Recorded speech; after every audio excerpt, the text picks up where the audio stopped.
Welcome to S P smart digital. बच्चों यहाँ पे मैं नीट प्रीवियस ईयर में जो करंट इलेक्ट्रिसिटी के क्वेश्चन आए हुए हैं उसको मैं डिस्कस कर रहा हूँ। देखिए क्वेश्चन नंबर फर्स्ट में यहाँ पे कह रहा है कि the resistance of a wire is R ohm if it is melted and stretch to N times. Melt किया और स्ट्रेच किया n times, its original length its new resistance will be. इसका रेजिस्टेंस क्या हो जाएगा? ठीक है, तो मेल्ट किया है और इसको स्ट्रेच किया है। सो वी नो दैट, अगर यहाँ पे क्वेश्चन फर्स्ट को देखें तो R is equal to we know that rho L upon A. So ये आपको गिवन है, लेंथ ओरिजिनल लेंथ मान लिया जाए कि L है और रेजिस्टेंस कितना है R एंड उसका एरिया कितना है A। So and this is equal to आपको कितना गिवन है? This is equal to R given है, तो R हमने लिखी थी कि R is equal to rho L upon A. अब लेंथ को n टाइम स्ट्रेच कर दिया, तो लेंथ को स्ट्रेच किया लेकिन एरिया का इन्फॉर्मेशन नहीं है, तो हम एरिया को सबसे पहले यहाँ से हटाएंगे। तो rho L into L upon area into L. So this is equal to rho L square upon क्या हो गया? वॉल्यूम। और वॉल्यूम तो कांस्टेंट होता है, तो आप लेंथ को बढ़ाओ घटाओ से कोई फर्क नहीं पड़ता, वॉल्यूम आपका कांस्टेंट है। मतलब फाइनल हमारे पास in terms of volume R is equal to rho L square upon क्या आ गया? वी। अब क्या है? लेंथ को न्यू लेंथ जो हो गया, this is new length is equal to N times into original length. So new radius कितना हो जाएगा? So this is equal to rho N L का whole square divided by volume. So new resistance is equal to N square rho L square upon volume, और rho L square upon volume किसके बराबर है? Radius के R के बराबर है। So this is equal to N square into R. So this is n square into R is the correct answer. Now next question, cross section across a metallic conductor of a non-uniform cross section, a constant potential difference is applied. The quantity which remains constant along the conductor is, बोला कौन सी quantity है जो remains constant होगा? तो remains constant जो होगा वो क्या होगा? आपका करंट होगा बेटा। क्यों? क्योंकि metallic conductor can be considered as a combination of various conductors connected in series, and in series combination current remains same. So हम मानते हैं यहाँ पे कि करंट की जो वैल्यू होती है वो क्या होती है? सेम होती है।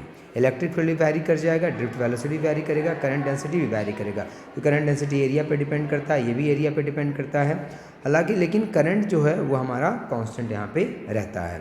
Now question number 7, third question है, तो a wire of resistance 4 ohm is stretch to twice its original length, the resistance of the stretch wire होगी। तो अभी देखा कि वायर को कितना कर दिया? A wire of resistance 4 ohm is stretch to twice its original length. तो अभी हमने देखा कि अगर आप रेजिस्टेंस को n टाइम्स करते हो तो आपका जो रेजिस्टेंस होता है, ठीक है, वो एन स्क्वायर इंटू आर हो जाता है। तो n इजकल टू कितना है? 2 टाइम्स, क्योंकि डबल किया ना यहाँ पे। The stretch to twice is original length, मतलब व्हाट इज आर डैश? तो आर डैश इजकल टू 2 का square into R. So this is equal to 4r। So 4r is the, अगर हम देखें यहाँ से तो 4 इंटू आर, और आर की वैल्यू कितनी है? आर की वैल्यू कितनी है? 60। So this is equal to 4 into 4। So this is equal to कितना हो जाएगा? फाइनल रेजिस्टेंस 16 ओम, क्योंकि इनिशियल रेजिस्टेंस कितना था? 4 ओम। तो फाइनल कितना हो जाएगा? N square into R. तो एन की वैल्यू कितनी है? 2, तो 2 स्क्वायर मतलब 4r।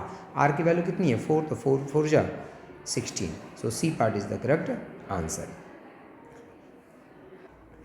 बच्चों नाउ नेक्स्ट क्वेश्चन है यहाँ पे, if a negligibly small current is pass through a wire of length 15 metre and resistance 5 ohm having a uniform cross section area this, the coefficient of resistivity of material is. Coefficient of resistivity आपसे यहाँ पे पूछा है, and coefficient of जो resistivity है, ठीक है, उसको हम रो बोलते हैं। तो we know that R is equal to rho L upon ए।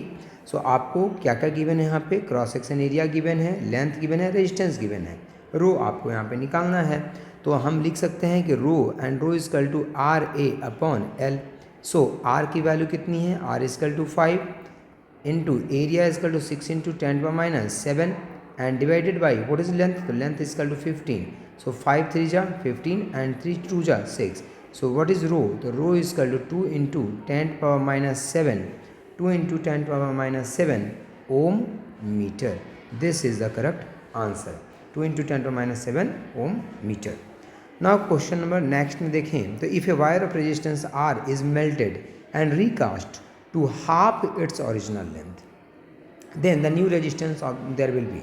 तो देखो फिर से क्वेश्चन वैसे ही सेम है कि अभी हमने पढ़ा था कि R dash is equal to N square into कितना होता है आर, मतलब जो न्यू रेजिस्टेंस होता है, ठीक है, अगर n टाइम्स स्ट्रेच क्या है, लेंथ की बात कर रहे हैं हम, तो अगर लेंथ n टाइम्स बढ़ गया है या घट गया है तो n स्क्वायर इंटू आर होता है। तो कह रहा है कि R is melted and recast to half its length, half, पहले लेंथ L था अब हाफ लेंथ हो गया, मतलब n इजकल टू कितना हो गया 1/2, तो न्यू रेजिस्टेंस कितना हो जाएगा, so this is new resistance R dash is equal to this is 1/2 का whole square into R, so this is is equal to R upon कितना हो जाएगा 4, this is the correct answer. So A part जो है इसका बेटा करेक्ट आंसर है। Now next question, next question अगर देखें बेटा, a charge particle having drift velocity of 7.5 into 10⁻4 metre per second in an electric field of 3 into 10⁻10 volt per metre has a mobility in metre square per volt second of, ठीक है। तो यहाँ पे आपको drift velocity given है, and drift velocity is equal to 7.5 into 10⁻4 metre per second, and electric field E is equal to 3 into 3 into 10⁻10 volt per metre. So electric field आपको given है and VD drift velocity आपको given है। What is mobility, आपसे पूछा है mobility, तो direct formula है बेटा मोबिलिटी का, मोबिलिटी को हम म्यू से डिनोट करते हैं, मोबिलिटी इजकल टू होता है drift velocity divided by electric field होता है। So what is drift velocity, so this is 7.5 into 10⁻4 divided by electric field is equal to 3 into 10⁻10। सो इसको कैंसिल आउट करेंगे, so this is is equal to 2.5, 25 या 75, so 2.5, this is is equal to mobility is equal to 2.5 into 10 to power, अगर हम यहाँ से देखें आप, सो 10 टू पावर माइनस कितना हो जाएगा 6, 2.5 इंटू 10 पावर माइनस प्लस 6, क्योंकि -10 नीचे है बेटा तो ऊपर जाएगा तो प्लस हो जाएगा, तो 10 to power +6 metre square volt inverse second inverse, this is the correct answer. तो बच्चों आप देखें तो जितने भी क्वेश्चन अभी तक हमने किए उसमें 2-3 ही फार्मूला इंपॉर्टेंट है बेटा, एक तो है R is equal to row L/A, और इसमें कभी लेंथ आपका बोलेगा कि इंक्रीमेंट कर गया, डिक्रीमेंट कर गया या एरिया, तो आपको क्या करना है, जो भी इन्फॉर्मेशन गिवन हो उसको रख लेना है, और जो इन्फॉर्मेशन नहीं गिवन है उसको हटा देना, उसको कैसे वॉल्यूम से हटा करके उसको, जैसे अगर आपको दे दिया है कि एरिया का इन्फॉर्मेशन गिवन है, मतलब रेडियस का इन्फॉर्मेशन गिवन है, लेंथ नहीं गिवन है, तो आप क्या करोगे, R is equal to rho L into area, क्योंकि आपको एरिया का इन्फॉर्मेशन गिवन है, लेंथ नहीं गिवन, तो लेंथ को हटाना है, तो नीचे area into area, so this is equal rho V upon A square, तो एरिया का टर्म में आ गया area, this is equal to pi R square, तो रेडियस का अगर चेंज है सिर्फ गिवन और लेंथ नहीं गिवन है तो आप इस तरह से इसको लिख सकते हैं।